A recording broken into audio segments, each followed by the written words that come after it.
Hello, signal problem. अच्छा, phone cut क्यों कर रहे थे? उस दिन मैंने जो भी कहा वो सुन लिया ना? हाँ, सुन लिया। तुम भी तो यही चाहते थे ना? तो अब मुझे अवॉइड क्यों कर रहे हो? सोच रहा था एक बार और चेक कर लूं। क्या चेक करना चाहते हो तुम? ओल्ड एज होम की बिल्डिंग मिल जाए इसलिए राकेश से प्यार कर बैठी, और उसकी सच्चाई जानने के बाद मुझसे प्यार करने लग गई। सोच रहा था कहीं राकेश की तरह मैं भी तुम्हारे दिमाग में तो नहीं, इसीलिए मैं एक लंबा सा गैप लेकर अपना शक दूर कर रहा था, पर पकड़ा गया। तुमने मुझे समझ क्या रखा है? हाँ, क्या सोचते हो तुम मेरे बारे में? उस दिन मरने से पहले मुझे राकेश की याद नहीं आई, तब तुम ही ने कहा था ना कि ये प्यार नहीं हो सकता। तुम मुझे 7 दिन दिखाई नहीं दिए तो मेरा मर जाने को दिल कर रहा था।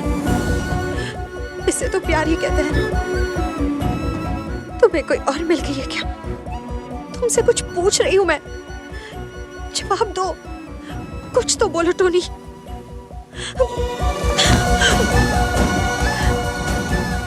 तुम्हारी ये चुप्पी मेरी जान ले लेगी टोनी। प्लीज मुझसे बात करो, मैं तुम्हारे बिना एक पल भी नहीं रह सकती।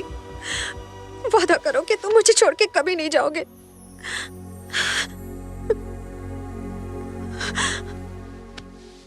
मैं वादा करता हूँ।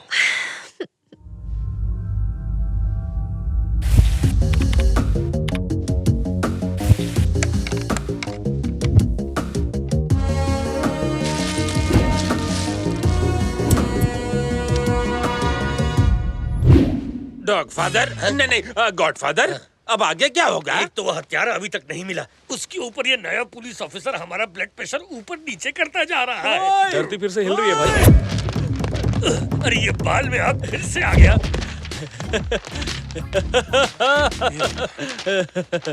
आपको मेरी बातें सुनाई नहीं दे रही थी ना, तो सारी लिख कर लाया हूँ, पढ़िए।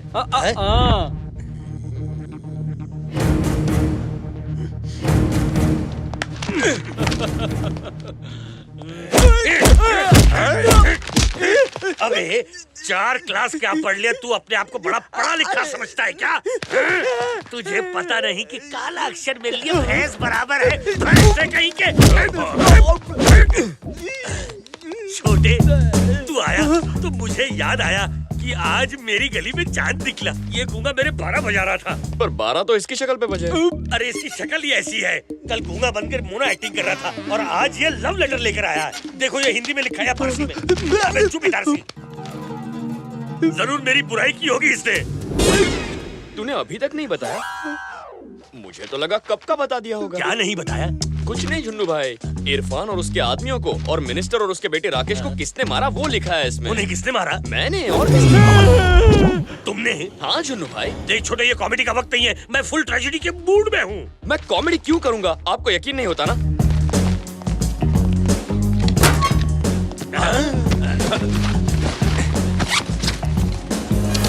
मैंने उन सबको मारकर पैसा यहाँ छुपा दिया था। सच में तूने ही मारा? मगर क्यों छोटे? मैं उनको ना मारता तो आप उस पोजीशन तक कैसे पहुँचते?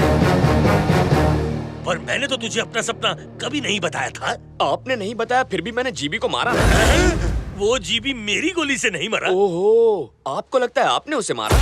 अरे आप बटन दबाइए ना, जो होगा देखा जाएगा। ये सब किस लिए छोटे? आपको सबसे बड़े डॉन की कुर्सी पर देखना ही मेरा मकसद है। आपकी खुशियों के लिए मैं कुछ भी कर सकता हूँ। ठीक है, इरफान भाई को तुमने भाई के लिए मारा, पर मंत्री और उसके बेटे को क्यों मारा?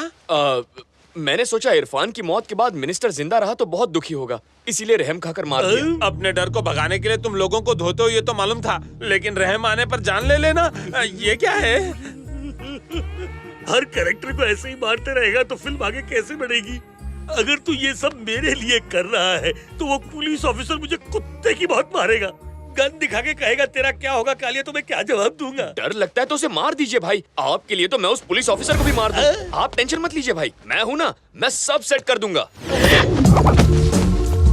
आप तो बहुत बड़े जादूगर हो भाई। झटका लगा तो जुबान चलने लगी। कसम से दोबारा पंगा नहीं लूंगा, मुझे अपना चेला बना लो। यहाँ मैं आया था सबके सामने आपकी पोल खोलने, और आपने तो मेरा गला खोल के सबकी बोलती बंद कर दी। अब आपका गेम बजाना किसी के बस की बात नहीं, बस उस ऊपर वाले को छोड़कर।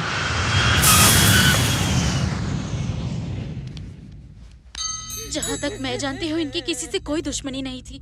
कितने शांत स्वभाव के थे ये। मेरे मासूम बेटे और पोते को मार डाला रे। ये क्या हो गया? ये मंत्री जी की कुछ चीज है। इरफान भाई को मरे हुए इतने दिन हो गए और खूनी का अभी तक पता नहीं चला। कोई भी फोन करता है तो अज्जू भाई का फोन समझ के डर जाता हूँ मैं। उन्हीं का नाम मत लेना, उसने ये सब मेरे लिए ही तो किया है। आपका कहना बिल्कुल सही है। पता लगाओ खूनी कौन है। अज्जू भाई को नहीं पता चला कि खूनी कौन है तो हमें क्या पता चलेगा? उन्हें कैसे पता कराएं? अरे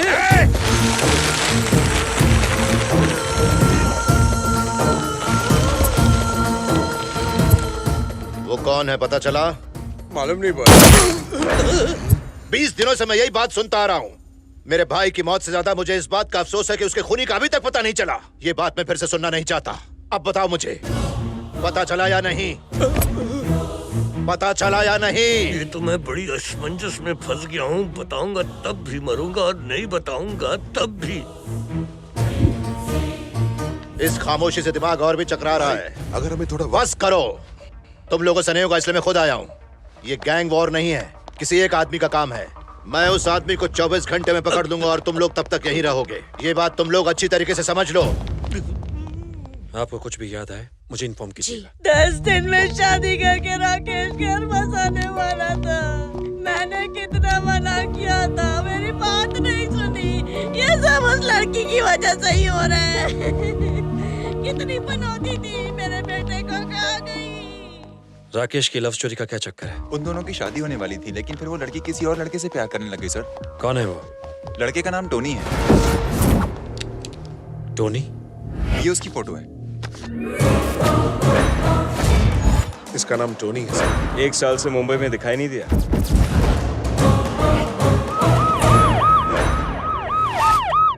टोनी यहाँ रहता है? रहता यही है पर मंदिर गया है। कौन से मंदिर? देवी के मंदिर, गांव के बाहर पहाड़ी पर है।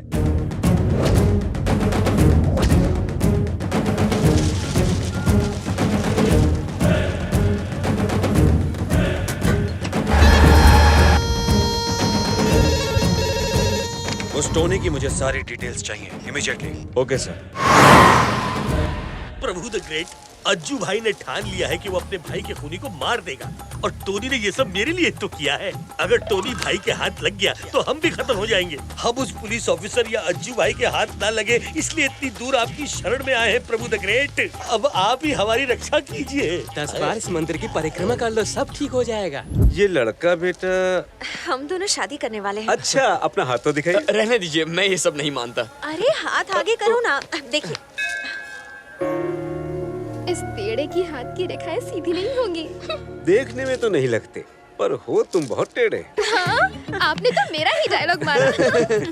बेटी, मंदिर के हवन कुंड में आहुति देकर परिक्रमा कर लो, इससे सब कुशल मंगल हो जाएगा। जी ठीक है। चलता हूँ पंडित जी। तुम कहाँ जा रहे हो? अकेले में बात करने के लिए ही तो उन्हें वहाँ भेजा है। आज तक तुम्हारे जैसा हाथ किसी का नहीं देखा। कहते तुम कुछ और बात हो, आंखें तुम्हारी कुछ और कहती हैं। तुम्हारा हर व्यवहार तुमसे विपरीत है। किसी के समझ में नहीं आता कि तुम्हारा चरित्र है क्या। फिर भी आप काफी कुछ समझ गए। देखो बेटा, उस लड़की को मैं कई दिनों से जानता हूँ। बहुत ही नेक लड़की है, सच्चे दिल से चाहती है वो तुम्हें। ये उसकी आंखों में साफ नजर आता है। उसके दिल को चोट मत पहुंचाना। तुम्हारा जीवन संकटों से घिरा हुआ है, पर ये मत सोचना कि सदैव तुम्हारी विजय होगी। काल कभी भी तुम्हें डस सकता है।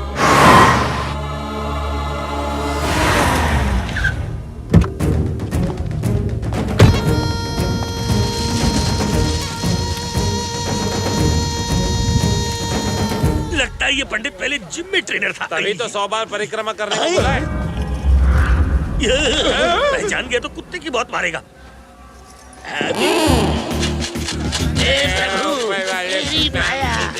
और बाकी कुछ नहीं पाया। नहीं पहचाना, नहीं पहचाना, नहीं पहचाना।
क्या कर रहे हैं?